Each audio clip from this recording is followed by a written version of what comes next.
Honourable mayor, నాతో పాటు ఈ సమావేశంలో పాల్పంచుకుంటున్నటువంటి గౌరవ పార్లమెంట్ సభ్యులు, శాసన మండలి సభ్యులు, శాసనసభ్యులు, గౌరవ కార్పొరేటర్లు, ప్రింట్ ఎలక్ట్రానిక్ మీడియా మిత్రులందరికీ పేరు పేరున నమస్మాంజలు.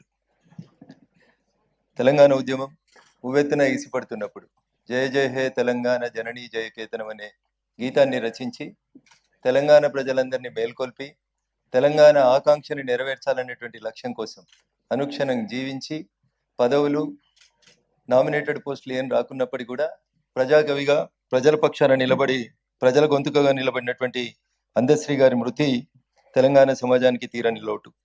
వారు రచించినటువంటి జయ జయ హే తెలంగాణ జననీ జయకేతనం అనే గీతాన్ని తెలంగాణ రాష్ట్ర గీతంగా ఎందుకు పాడలేకపోతున్నాం, ఎందుకు ప్రకటించలేకపోతున్నామని నేను దుబ్బాకలో శాసనసభ్యునిగా గెలిచి శాసనసభలో అడుగుపెట్టిన మొదటి రోజు శాసనసభలో మాట్లాడినటువంటి అంశం రాష్ట్ర ప్రజలందరూ కూడా గుర్తుండే ఉంటుంది. అందశ్రీ గారు కూడా చనిపోయే కంటే ముందు కొన్ని టీవీ ఛానల్లో మాట్లాడుతూ చెప్పినారు. చివరికి ఇప్పుడు ఉన్నటువంటి ప్రభుత్వం ఆ గీతాన్ని తెలంగాణ రాష్ట్ర గీతంగా ప్రకటించింది.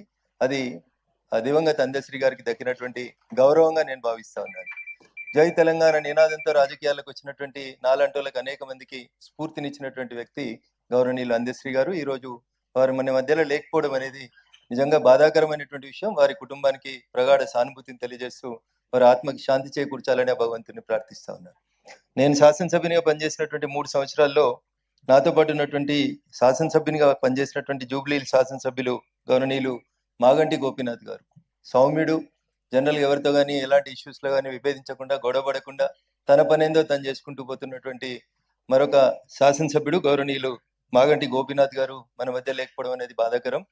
వారి ఆత్మకి శాంతి చేకూరాలని సందర్భంగా కోరుకుంటూ, అదేవిధంగా ముజఫర్ హుస్సేన్ గారు కౌన్సిల్ మొదటి సమావేశం తర్వాత మరణించినటువంటి సోదరుడు కార్పొరేటర్ ముజఫర్ హుస్సేన్ గారికి, ఢిల్లీలో బాంబ్ బ్లాస్ట్ లో చనిపోయినటువంటి ప్రజలకి, సౌదీ పోయి బస్సు ప్రమాదంలో మరణించినటువంటి హైదరాబాద్ ప్రజలకి, అదే రకంగా ఇతర మిత్రులందరికీ, దాంతోపాటు చేవెళ్లలో జరిగినటువంటి రోడ్డు ప్రమాదంలో మృతి చెందినటువంటి వాళ్ళకి, చివరిగా జిహెచ్ఎంసీ పనితీరుని నేను మొదటిసారి విమర్శించడం నాకు నచ్చట్లేదు. బట్ నాలాలో పడి కొట్టుకుపోయి ఇప్పటికీ శవం దొరకనటువంటి ఆనంద్ కూడా మన జిహెచ్ఎంసీ ద్వారా సంతాపం తెలియజేస్తే బాగుంటుందని తెలియజేస్తూ ఈ అవకాశం ఇచ్చినటువంటి మేయర్ గారికి, వివిధ పార్టీల పెద్దలందరికీ కూడా నేను మరొకసారి నమస్సుమాంజలు తెలియజేస్తూ దివంగత నాయకులందరి ఆత్మకి శాంతి చేకూరాలని, వారి కుటుంబ సభ్యులకి మనం అందరం కూడా అండగా నిలబడాలని తెలియజేస్తూ సెలవు తీసుకుంటా ఉన్నాను. జై హింద్, జై భారత్.